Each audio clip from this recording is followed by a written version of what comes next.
Hello friends, welcome to Analytics IS Academy and welcome to our polity classes where we have been discussing certain important questions related to Indian polity and constitution. And in this series of lectures dear friend, what we have been doing, हम आपके साथ last 30 years के जो previous year questions हैं जो पूछे गए UPSC के civil services examination prelims examination topic wise dear friend, we are trying to analyze, we are trying to solve those questions to develop better understanding about these concepts. But again, in that series of lectures, we have been covering questions that have been asked from Indian Constitution, various parts of Indian Constitution, various schedules of Indian Constitution. Or already we have taken 2 classes on those questions, dear friend. Today we are going to cover some more questions related to Indian Constitution. आज फिर हम आपके साथ कुछ questions discuss करेंगे जो Indian constitution से related पूछे गए दोस्तों। एक अच्छा सेशन करेंगे और इन सेशन में बहुत सारे कॉन्सेप्ट्स को हम रिविजिट करने की कोशिश करेंगे दोस्तों। तो सेशन स्टार्ट करने से पहले थोड़ी सी इन्फॉर्मेशन मेरे बारे में। दोस्तों, मेरा नाम पंकज शुक्ला है and I have been associated with civil services aspirant since last more than 10 years dear friend. और यूपीएससी की इस प्रिपरेशन की जर्नी के दौरान आपके जो भी डाउट्स आते हैं, आपकी जो भी क्वेरीज हैं, कोई भी अगर आपको डाउट आता है तैयारी कैसे करना है, कैसे क्या करना है, आप मेरे साथ इन सोशल मीडिया प्लेटफॉर्म के साथ जुड़ सकते हैं और आपके जो भी क्वेरीज हैं, जो भी आपके डाउट्स हैं, वो आप मेरे साथ डिस्कस कर सकते हैं। अब बात करते हैं उन क्वेश्चंस की दोस्तों जिस सीरीज को हम ऑलरेडी आपके साथ कंटिन्यू कर रहे थे। अगले क्वेश्चन पर चलते हैं। जब कॉन्स्टिट्यूशन से रिलेटेड कोई सवाल पूछे गए तो देखिए यहाँ पर बोला जा रहा है which of the following are envisages by the right against exploitation in constitution of India. हमने आपके साथ ऑलरेडी डिस्कस किया है कि जो फंडामेंटल राइट्स हैं under part 3 of Indian constitution, उन्हें हम कैटेगराइज कर सकते हैं अंडर वेरियस कैटेगरीज, और ऐसी 6 कैटेगरीज हमने आपके साथ डिस्कस की। One such category of rights are rights against exploitation, और इसके तहत हमने आपके साथ आर्टिकल 23 और आर्टिकल 24 डिस्कस किया। आर्टिकल 23 में हमने डिस्कस किया कि ये प्रोहिबिट करता है trafficking in human being, begar and other form of force labour, और आर्टिकल 24 हमने आपके साथ डिस्कस किया that is dedicated for protection of children that provides right against child labour dear friend. तो यहां पर हम देख सकते हैं कि which of the following are envisages by the right against exploitation, prohibition of trafficking in human being, ठीक बात है दोस्तों। Abolition of untouchability, right to equality के अंदर आर्टिकल 17 है दोस्तों। Protection of the interest of minorities हमने आपके साथ ऑलरेडी डिस्कस किया। आर्टिकल 29 और 30 में माइनॉरिटीज की प्रोटेक्शन की बात की गई। Prohibition of children below the age of 14 year in certain hazardous industries that is available dear friend. So the right answer will be 1 and 4। So 1 and 4 यहां पर क्या होगा, राइट आंसर होगा। कोई कंफ्यूजन नहीं होना चाहिए दोस्तों। हो सकता है कि अनटचेबिलिटी एक फॉर्म ऑफ एक्सप्लॉयटेशन हो जिसके अगेंस्ट में संविधान निर्माताओं ने आपको प्रोटेक्शन दी है, but that right article 17 we have kept under right to equality। तो कंफ्यूज नहीं होना है, एग्जाम में कई बार लोग कंफ्यूज हो जाते हैं दोस्तों, ठीक है, तो कंफ्यूज नहीं होना है। तो 46 का राइट आंसर क्या होगा, C is the right answer dear friend, ठीक है। Then the provisions of the 5th schedule and 6th schedule in constitution of India are made in order to. तो देखिए हमने आपके साथ कई बार ये बात डिस्कस की दोस्तों कि हमारे जो संविधान निर्माता थे, our constitution makers, in order to protect the rights of tribal communities dear friend, in tribal communities को शेड्यूल ट्राइब भी आप बोलते हैं, एक शेड्यूल में इन्हें रखा गया। और देखिए जो शेड्यूल 5 और शेड्यूल 6 हैं, the objective of these 2 schedule is to protect the rights of schedule tribe. इनका ऑब्जेक्टिव क्या है, to protect the interest of schedule tribe dear friend. तो बहुत आसान सवाल है, right answer will be A is the right answer dear friend. Then article question 48, Who or which of the following is the custodian of the Constitution of India? तो देखिए बार बार हम आपके साथ ये बात डिस्कस करते रहे हैं कि कई बार लोगों को ऐसा कंफ्यूजन हो जाता है कि प्रेसिडेंट ऑफ इंडिया, तो देखिए प्रेसिडेंट ऑफ इंडिया ही acts as a constitutional head of state. Bharat के संवैधानिक प्रमुख हैं राष्ट्रपति डियर फ्रेंड, बट संविधान को इंटरप्रेट करने का, संविधान के अकॉर्डिंग अगर काम ना हो रहा हो तो रिप्राइव कराने का एग्जीक्यूटिव और लेजिस्लेचर को। देखिए ये जो रिस्पॉन्सिबिलिटी है कॉन्स्टिट्यूशन मेकर ने दी है हमारे हाईएस्ट कोर्ट को। तो Supreme Court of India while acting as final interpreter of Indian Constitution, so interpretation made by judges of Supreme Court that interpretation is the final interpretation of constitution. So Bharat के case में कई बार ऐसा बोला जाता है कि constitution is not what constituent assembly has said, constitution is what जजेस of the Supreme Court of India they say. तो Supreme Court of India dear friend, it acts as custodian of Indian constitution, ये बात समझ पा रहे हैं। So the right answer will be D will be the right answer of this question dear friend, to uphold and protect the sovereignty, unity and integrity of India dear friend। preamble में लिखा हुआ है, directive principle of state policy में लिखा हुआ है, fundamental right में लिखा हुआ है। और देखिए अगर आप इस लैंग्वेज को समझें तो इस लैंग्वेज से ही आपको समझ आ रहा है कि to uphold and protect the sovereignty, unity and integrity of India. हमने आपके साथ बात की है पार्ट 4A के बारे में, फंडामेंटल ड्यूटीज के बारे में बात की है। And one such fundamental duty is to uphold and protect the sovereignty and integrity of India. जो नेशनल सिंबल है, नेशनल फ्लैग है, इंस्टीट्यूशन ऑफ सॉवरेनिटी है, उनको प्रोटेक्ट करना। And when sovereignty is in danger then to offer yourself for the cause of nation dear friend, ये हमारी एक fundamental duty है। So the right answer according to me should be D. D ही यहाँ पर right answer है दोस्तों। Then question number 50, the idea of welfare state. कई बार हमने आपके साथ डिस्कस किया दोस्तों कि राज्य के दो प्रमुख फंक्शन होते हैं, एक रेगुलेटरी फंक्शन और एक डेवलपमेंटल फंक्शन डियर फ्रेंड। जो directive principle of state policy है दोस्तों, they try to establish, they aspire to establish India as a welfare state, एक ऐसा राज्य, एक ऐसा स्टेट जो कंसर्न है वीकर सेक्शन के लिए, डिप्राइव सेक्शन के लिए, मार्जिनलाइज सेक्शन के लिए, एक्सक्लूडेड सेक्शन के लिए। सो वेलफेयर स्टेट का जो कॉन्सेप्ट है दोस्तों, हम इसके पहले भी आपके साथ डिस्कस कर चुके हैं। अगर आप लास्ट रिकॉर्डिंग देखेंगे, that is in directive principle of state policy. तो right answer will be B, यहां पर भी कोई डाउट नहीं होना चाहिए। Then consider the following statement regarding directive principle of state policy.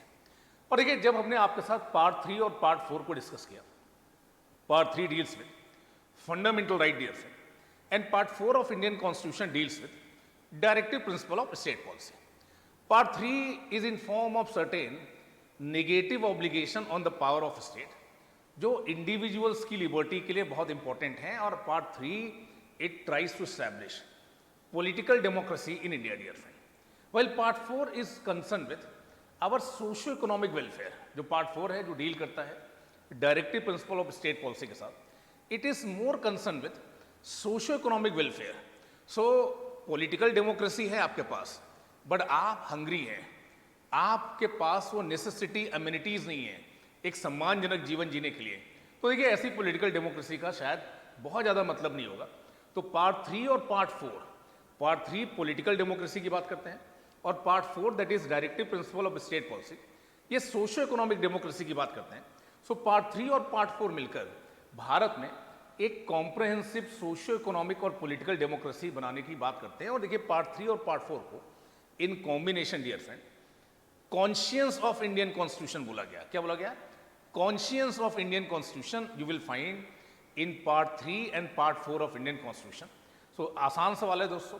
Directive principle of state policy, they try to establish socio-economic democracy in India dear friend, and the provisions contained in these principles are not enforceable in any court। तो देखिए directive principle of state policy में आप बोल रहे हैं राज्य को कि आपको ये करना है, ये करना है, state is suppose to do this thing that thing, but these directives they are morally enforceable, morally binding है सरकारों पर, सरकारों को ऐसा करना चाहिए, बट लीगली बाइंडिंग नहीं है दोस्तों। That we have already discuss that these directives are not legally binding in any court of law।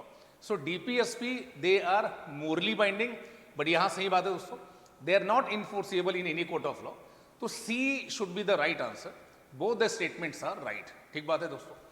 which one of the following schedule of Constitution of India contains provisions regarding anti defections dear friend, provisions regarding anti defection।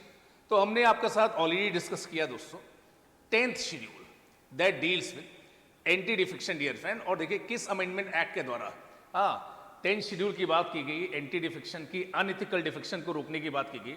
जरूर comment box में आप बताइएगा कौन सा वो amendment है जिसके द्वारा ये बात की गई दोस्तों 10th शेड्यूल की। आपको बताना है दोस्तों।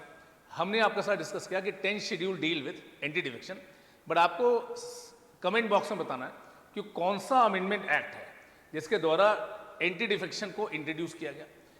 इन the constitution of India the promotion of international peace and security, आसान सवाल है, देखिए बहुत ही आसान सवाल है। Article 51 of Indian constitution it says that राज्य की ये जिम्मेदारी है, state shall strive to promote international peace and security, अंतर्राष्ट्रीय शांति और सुरक्षा को प्रमोट करना ये राज्य की क्या है, जिम्मेदारी है। That is one such directive principle of state policy. आसान सवाल है। 54 में देखिए बात हो रही है, consider the following statement, a constitutional government is one. बार बार दोस्तों, बार बार कॉन्स्टिट्यूशनल गवर्नमेंट की बात हो रही है। किसकी बात हो रही है? कॉन्स्टिट्यूशनल गवर्नमेंट की बात हो रही है। लास्ट क्लास में भी 2 बार ये क्वेश्चन रिपीट हुआ, फिर से ये सवाल रिपीट हो रहा है। तो देखिए कुछ कॉन्सेप्ट्स ऐसे हैं जिनको लेकर आपको क्लैरिटी होनी चाहिए। Constitutional government are those form of government that tries to put some limits on the power of state. राज्य या सरकार की जो पावर है उन पर कुछ लिमिटेशंस लगाती हैं कौन? Constitutional government. और ये जो लिमिटेशंस लगाई जा रही हैं किसके हितों को ध्यान में रखकर लगाई जा रही है? In the interest of liberty of individual. जो नागरिक हैं, जो इंडिविजुअल्स हैं, उनके राइट्स को ध्यान में रखकर सरकार की शक्तियों पर कुछ लिमिटेशन आप लगा रहे हैं through constitutional government, so that government should not exercise its power in an arbitrary manner. Arbitrary manner में सरकार अपनी शक्तियों का दुरुपयोग न करे। So places effective restriction on individual, नहीं, इंडिविजुअल पर रिस्ट्रिक्शन नहीं है, places effective restriction on the authority of state. सही बात है। In the interest of individual liberty, आपकी स्वतंत्रता को, आपकी लिबर्टी को ध्यान में रखकर यहां पर सरकार की अथॉरिटी पर कुछ लिमिटेशन लगाई जा रही है। So the right answer will be B, will be the right answer dear friend. B यहां पर राइट आंसर है। Which of the following are the discretionary power given to the governors of state? So केंद्र के level पर, at union level, president acts as a constitutional head of the state. Similarly, at the state level, governor acts as a constitutional head of the state. But when we compare position of governor as a constitutional head of the state and position of president as a constitutional head of the state, then governor enjoys certain discretionary power. Discretionary power का मतलब यह है दोस्तों, ऐसी powers जिनका use आप अपने individual wisdom का यूज करके कर सकते हैं without the advice of council of minister. President के केस में अगर ऐसी कोई डिस्क्रिशनरी पावर है भी, so that is incidental, that is not documented anywhere in constitution. But constitution of India clearly says that governors of state they shall act as per the advice of State Council of Ministers headed by Chief Minister, except in so far under this constitution governors are required to act as per their own discretion. So संविधान clearly इस बात को बोल रहा है कि ऐसी संभावनाएं हो सकती हैं दोस्तों जब गवर्नर अपनी शक्तियों का प्रयोग कर रहे हैं even without the advice of council of minister. और ऐसी संभावनाएं क्या है, हमने ऑलरेडी आपके साथ डिस्कस किया। पहली संभावना यहां पर बोले हैं कि जब राष्ट्रपति रूल से संबंधित, राज्य में राष्ट्रपति शासन लगा दिया जाए, इससे संबंधित रिपोर्ट जब गवर्नर भेजते हैं किसे, प्रेसिडेंट को, तो वहां पर वो काउंसिल ऑफ मिनिस्टर की एडवाइस पर नहीं भेज रहे होते हैं, वहां पर अपने डिस्क्रिशन में भेज रहे होते हैं। अपॉइंटिंग द मिनिस्टर्स गलत बात है। चीफ मिनिस्टर का प्रोरोगेटिव है कि उनकी काउंसिल ऑफ मिनिस्टर में कौन से मिनिस्टर्स होंगे, गवर्नर इन्हें अपॉइंट करते हैं on the advice of what, chief minister. Reserving certain bills pass by state legislature for reconsideration of president. सही बात है, यहां पर अपना डिस्क्रिशन यूज कर रहे हैं कौन, governor. And making the rules to the conduct, ये गलत बात है, ये गवर्नर का डिस्क्रिशन नहीं है। तो आई होप कि 1 and 3 that is the right answer dear friend, जो गवर्नर की डिस्क्रिशनरी पावर से डिस्कस करते हैं, डील करते हैं। सो भारतीय संविधान के तहत ऐसी डिस्क्रिशनरी पावर, ऐसी विवेकाधीन शक्तियां राज्यपाल के पास हैं, गवर्नर के पास है, प्रेसिडेंट के पास नहीं है दोस्तों। Any discretion if president is exercising और has exercise in past, that was purely incidental, nowhere documented in constitution. But governor के केस में such powers are well documented in constitution that governor ऐसा discretion use कर सकते हैं। ठीक है, with reference to Indian history, the members of the constituent assembly from the provinces. ठीक बात है। अब देखिए आपकी जो संविधान सभा बनी कैबिनेट मिशन प्लान के तहत उसमें देखिए अलग अलग कैटेगरीज के मेंबर्स हैं। कुछ मेंबर्स आए ब्रिटिश प्रोविंसेस से जहाँ पर प्रोविंशियल गवर्नमेंट चली थी, और कुछ मेंबर्स आए प्रिंसली स्टेट से, देसी रियासतों से। देसी रियासतों से जो मेंबर्स आए दोस्तों संविधान सभा में, वो नॉमिनेटेड मेंबर्स थे। कैसे थे? नॉमिनेटेड मेंबर्स थे। बट ब्रिटिश प्रोविंसेस से जो मेंबर्स आ रहे हैं they are elected members. But क्या ये मेंबर्स डायरेक्टली इलेक्टेड थे, प्रत्यक्ष निर्वाचन से आए थे? No, they came through indirect election. Members of state legislative assembly of a particular provinces, they have elected these members to constituent assembly from that particular province. So indirectly they were elected from members of state legislative assembly, so elected by the provincial legislative assembly.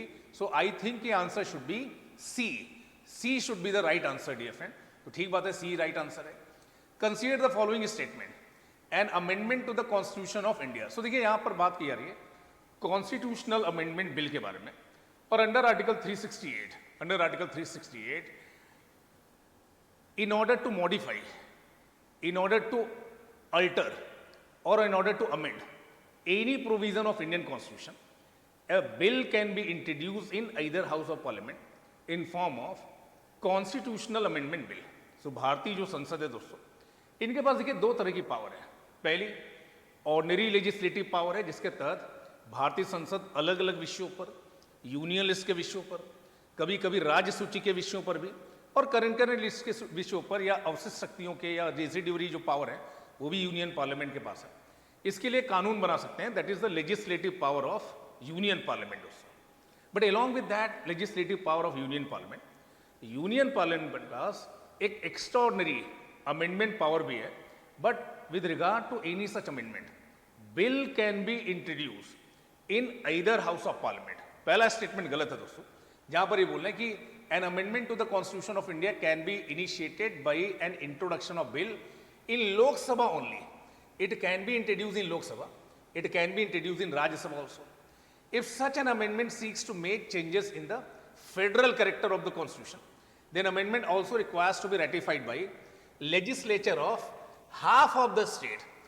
जितने भी आपके पास राज्य हैं उनमें से लगभग आधे राज्यों, अगर 28 राज्य हैं तो 14 राज्यों में से कम सिंपल मेजॉरिटी से इसका रेटिफिकेशन होना चाहिए। Both the statement are wrong. पहला तो इसे किसी भी हाउस में आप इंट्रोड्यूस कर सकते हैं, और यदि ऐसा कोई constitutional amendment bill federal provision से डील कर रहा है दोस्तों, तो यूनियन पार्लियामेंट से स्पेशल मेजॉरिटी से पास होने के बाद आधे से अधिक राज्य या आधे राज्य उसे सिंपल मेजॉरिटी से भी रेटिफाई करें, तभी ऐसा अमेंडमेंट हो सकता है। तो यहां पर देखिए ऑल ऑफ द स्टेट की बात है, यहां पर हाफ ऑफ द स्टेट होना चाहिए। So both the statements are wrong, neither one is right nor two is right, so the answer will be D. D is the right answer, dear friend. The following provisions can be, हाँ ये वो provisions हैं दोस्तों, ठीक है, जो federal provisions हैं, ये आप देख सकते हैं दोस्तों। Economic justice as one of the objective of the constitution has been provided. So देखिए economic justice जब आप preamble पढ़ते हैं दोस्तों, तो वहाँ पर बात है जस्टिस की, लिबर्टी की, इक्वलिटी की, और जब आप प्रियम्बल में जस्टिस की बात करते हैं तो वहाँ पर एक कॉम्प्रहेंसिव जस्टिस की बात है, socio economic and political justice की बात है। तो इकोनॉमिक जस्टिस की बात होती है कहाँ पर? प्रियम्बल में। और बार बार हम आपके साथ डिस्कस करते रहे हैं कि आपके जो directive principle of state policy हैं वो सोशियो इकोनॉमिक जस्टिस या सोशियो इकोनॉमिक वेलफेयर की बात करते हैं।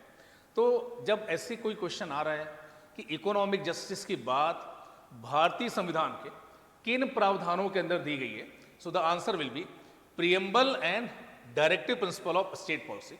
सो the right answer will be B. B will be the right answer, dear friend. According to the constitution of India, which of the following are fundamental for the governance of country, dear friend. So हमने आपके साथ discuss किया कि part 3 के तहत fundamental right और part 4 के तहत directive principle of state policy. जब पार्ट 3 की हमने आपके साथ बात की तो हमने डिस्कस किया कि जो फंडामेंटल राइट है देखिए बहुत ही इंपॉर्टेंट है, और अगर इनका वॉयलेशन होता है तो आप कोर्ट में जा सकते हैं, डायरेक्टली सुप्रीम कोर्ट भी जा सकते हैं for enforcement of fundamental right. But directive principle of state policy के केस में हमने आपके साथ डिस्कस किया कि ये जो directive principle of state policy है, they are positive obligation on the power of state. राज्य को ऐसी चीजें करनी चाहिए, but they are not legally enforceable in court of law. But Article 37 of Indian Constitution, it clearly says that even though directive principle of state policy, they are not enforceable in court of law, but governments of the day, while formulating any policy, while implementing any policy, they should try to implement as many directives as possible. So even though they are not enforceable in court of law, but these directives are fundamental for the governance of country. These directives are, dear friend, they act as a lighthouse, constantly reminding government of the day, this is the path of governance. अगर आप इस path को follow करते हैं, किस path को? जो path आपको directive principle of state policy दिखा रहा है, अपनी नीतियों में, अपने कार्यों में, people will reelect you, people will bring you back, but अगर आप इससे डेविएट होते हैं, people will throw you out, लोग आपको बाहर कर देंगे. So directive principle of state policy, they are very much fundamental for governance of country. 2013 में पूछा गया, तो the right answer will be C, dear friend. I hope ये बात क्लियर होगी आप लोगों को. Which one of the following is among the fundamental duties laid down in Indian Constitution? To preserve the rich heritage of country, सही बात है दोस्तों. To protect the weaker section from social injustice. अब देखिए इस स्टेटमेंट की language को पढ़कर ही आपको लगेगा कि देखिए ये किसी सिटीजन की ड्यूटी नहीं हो सकती. वीकर सेक्शन को सोशल इनजस्टिस से प्रोटेक्ट करना ये सरकार की ड्यूटी है. किसकी ड्यूटी है? सरकार की. गवर्नमेंट ऑफ द डे की रिस्पॉन्सिबिलिटी है that they should protect weaker section of society from any social injustice. That is not the responsibility of individual citizen. तो ये नहीं होगा. To develop the scientific temper and spirit of inquiry, सही बात है. To strive towards excellence in all sphere of individual and collective activity, सही बात है दोस्तों. So 1, 3 and 4 right answer should be C. Fundamental duties important है, DPSP important है. बार बार सवाल पूछे गए. तो देखिए इन प्रीवियस ईयर क्वेश्चन का ऑब्जेक्टिव ये भी है दोस्तों कि आपको ये क्लैरिटी मिल सके कि किन टॉपिक से सवाल बार बार रिपीट किए जा रहे हैं, रिपीटेडली क्वेश्चंस पूछे जा रहे हैं. दीज आर सर्टेन टॉपिक्स, और कई बार तो क्वेश्चन ही रिपीट किए जा रहे हैं. शायद नए क्वेश्चन नहीं है यूपीएससी के पास, तो इस बात को आपको ध्यान में रखना है. Consider the following provisions under the DPSP as ancient in the constitution of India. Securing for citizens of India है uniform civil code, organizing village panchayat, promoting cottage industries, securing for all the worker reasonable leisure and cultural opportunities. देखिए इनमें से कौन से principal Gandhian principal हैं. अब देखिए एक बात की आपको क्लैरिटी होनी चाहिए कि संविधान निर्माताओं ने directive principle of state policy को इस तरह से कैटेगराइज नहीं किया है कि these are the socialist principle, these are the western liberal principle, these are the Gandhian principal.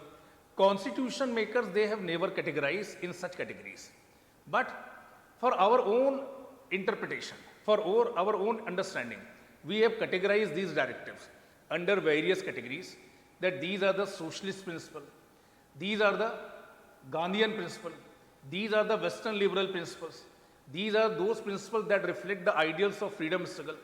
इनमें से देखते हैं कि गांधीयन प्रिंसिपल कौन है. सो कि पहला जो यूनिफॉर्म सिविल कोड वाला है, ये देखिए ये वेस्टर्न लिबरल प्रिंसिपल है. Organising village panchayat, yes it is a Gandhian principle. Cotton industry Gandhian principle. Workers के लिए रीजनेबल लीजर एक्टिविटीज अपॉर्चुनिटीज होनी चाहिए, ये सोशलिस्ट प्रिंसिपल है दोस्तों. तो 2 and 3 they are the Gandhian principle.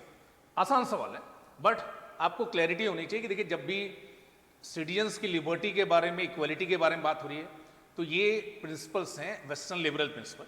Workers के बारे में बात हो रही है, इक्वल पे के बारे में बात हो रही है, ये सोशलिस्ट प्रिंसिपल हैं.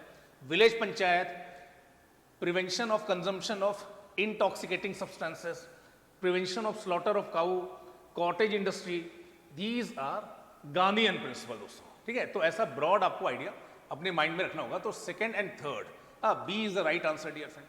विच of the following provision of the constitution of India has a bearing on education. ठीक बात है, आसान सवाल है. डीपीएसपी में बात की गई एक्सप्लिसिटली एजुकेशन के बारे में. Rural and urban local bodies में एजुकेशन के बारे में बात की गई है. 5th और 6th शेड्यूल में ट्राइबल एरियाज में किस तरह से आप एजुकेशन की व्यवस्था करेंगे, इसके बारे में बात की गई. और 7th शेड्यूल जहाँ पर विषयों का आप बंटवारा करते हैं, आप डिस्ट्रीब्यूशन ऑफ सब्जेक्ट्स करते हैं, union list, state list, concurrent list, वहाँ पर भी एजुकेशन एक विषय है. तो the right answer will be D. D right answer होगा. और अगर आपने देखिए पढ़ा है तो आप इसको ईजिली सॉल्व कर सकते हैं. बहुत सारे बच्चों ने जब ये सवाल पूछा गया 2012 में तो गलत कर दिया दोस्तों, ठीक है। D is the right answer. Under the constitution of India which of the following is not a fundamental duty, ठीक है, इस बात को याद रखिएगा, नॉट अ फंडामेंटल ड्यूटी। और पूछा कब जा रहा है, 2011 में। To vote in public election, to develop the scientific temper, ठीक बात है। To safeguard public property, सही बात है। To abide by the constitution and respect its ideal, सही बात है। So to vote in public election, that is not any duty dear friend, ये आपकी कोई फंडामेंटल ड्यूटी नहीं है। So the right answer will be A. कौन सा फंडामेंटल ड्यूटी नहीं है दोस्तों, तो A is the right answer dear friend. Then consider the following statement, right to education, right to equal access to public services, right to food, which of the above is our human right under the universal declaration of human right। तो देखिए universal declaration of human right 1948 हमने detail में आपके साथ discuss किया है, and all these three, ये तीनों दोस्तों ये इंक्लूडेड है किसमें, universal declaration of human right में। ये बात समझ पा रहे हैं, तो right answer will be D is the right answer dear friend. D क्या है, राइट आंसर है। Then next question, the instrument of instruction contained in the Government of India Act 1935, they have been incorporated in the Constitution of India in 1950 as, हमने आपके साथ देखो बात की objective resolution की, और आगे जाकर हमने आपके साथ डिस्कस किया कि नेहरू जी के द्वारा जो इंट्रोड्यूस ऑब्जेक्टिव रिजोल्यूशन है ये प्रियम्बल के फॉर्म में आ गया बाद में। इसी तरह से यहाँ पर जो बात की जा रही है इंस्ट्रूमेंट ऑफ इंस्ट्रक्शंस, भाषा से ही आपको लगेगा कि कुछ करने के लिए कहा जा रहा है, और संविधान का वो कौन सा भाग है जो कुछ करने के लिए राज्य को बोलता है, that is directive principle of state policy. क्या है, directive principle of state policy. So the right answer will be B is the right answer dear friend. 65 का B is the right answer. Which one of the following constitutional amendment state that the total number of ministers including the prime minister in the council of ministers shall not exceed 15% of the total member of the number of the house of the people. Lok Sabha की total जो सदस्य संख्या है उसके 15% से ज्यादा नहीं होना चाहिए यूनियन काउंसिल ऑफ मिनिस्टर में मंत्रियों की संख्या including prime minister. So that amendment is 91st amendment act. आसान सवाल है, 91st अमेंडमेंट एक्ट 2003 के द्वारा ये व्यवस्था की गई कि यूनियन काउंसिल ऑफ मिनिस्टर या स्टेट काउंसिल ऑफ मिनिस्टर में जो मंत्रियों की संख्या है वो लोअर हाउस की टोटल जो सदस्य संख्या है उसके 15% से ज़्यादा नहीं होनी चाहिए। दिल्ली के केस में ये 10% है। दिल्ली विधानसभा में टोटल सदस्य संख्या 70 है, तो मंत्रियों की संख्या 7 से ज़्यादा नहीं होनी चाहिए, 10% से ज़्यादा नहीं होनी चाहिए दोस्तों। Which schedule of the constitution of India contains special provision for administration and control of schedule areas. बार बार हम आपके साथ डिस्कस करें, शेड्यूल 5 और शेड्यूल 6 ये डील करता है किससे, शेड्यूल ट्राइब और शेड्यूल एरियाज के बारे में। यहाँ पर मेंशन है schedule 5, so the answer will be B will be the right answer dear friend. 68 under which of the following constitution amendment act 4 languages. देखिए इसके पहले भी हमने आपके साथ डिस्कस किया कि कुछ अमेंडमेंट्स हैं जो आपके लिए काफी इंपॉर्टेंट हैं। 21st amendment, 71st amendment and 92nd amendment. In amendments के द्वारा 8वीं जो अनुसूची है 8 शेड्यूल में अलग अलग भाषाओं को जोड़ा गया है, और अभी इन भाषाओं की टोटल जो संख्या है that is 22। 92nd amendment act के तहत डोगरी, मैथिली, संथाली और बोडो लैंग्वेज को क्या किया गया, जोड़ा गया दोस्तों। तो the right answer will be C. C क्या होगा, राइट आंसर होगा, ठीक बात है दोस्तों। Which of the following is are included in DPSP, prohibition of trafficking human being and force labour, fundamental right, right against exploitation, prohibition of consumption except for medical purposes of intoxicating drink and other drugs। सही बात है दोस्तों। तो 2 only 2 is the right answer, so B is the right answer दोस्तों। 70 आसान सवाल है। और देखिए जब हमारा संविधान बनाया गया दोस्तों तो अलग अलग कमेटियां बनाई गई, और इन कमेटियों के अलग अलग क्या थे, हेड थे। ऐसी ही एक कमेटी के बारे में यहाँ पर बात की जा रही, टोटल ऐसी 8 कमेटीज हैं। इन 8 कमेटीज से एटलीस्ट चेयरपर्सन का नाम तो आपको याद रखना चाहिए। तो chairman of union constitution committee was Jawaharlal Nehru ji दोस्तों। तो फैक्चुअल सवाल है, डायरेक्ट सवाल है, कोई इसमें कॉन्सेप्ट नहीं है, तो C should be the right answer दोस्तों। और देखिए इसी तरह से और भी क्वेश्चंस जनरली मैं कोशिश कर रहा हूँ कि हर क्लास में ऑलमोस्ट 30 क्वेश्चन आपके साथ डील करूँ, बहुत लंबा भी लेक्चर ना हो जाए कि आप लोग इससे बोर हो जाएं। तो मुझे लगता है कि जो 30 क्वेश्चन हमने आपके साथ डिस्कस किए, बहुत सारे important fundamental right, DPSP, fundamental duties, constitutional government, amendments, schedule areas, इनसे रिलेटेड हमने आपके साथ बातें की। और मुझे लगता है कि देखिए इनसे लेकर कुछ अंडरस्टैंडिंग जरूर आपकी डेवलप हुई होगी। हो रहा है या नहीं हो रहा है, कमेंट बॉक्स में जरूर बताइएगा दोस्तों।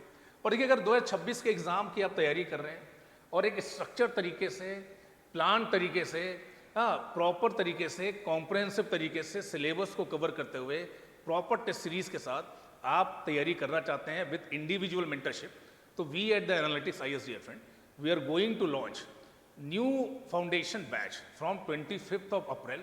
इसमें आप खुद को इनरोल कर सकते हैं और इसको लेकर यदि आपका कोई डाउट है तो दिए हुए नंबर पर आप कॉल कर सकते हैं और अपने डाउट को रिजॉल्व कर सकते हैं। Thank you to all for joining me and for staying with me dear friends. Thank you.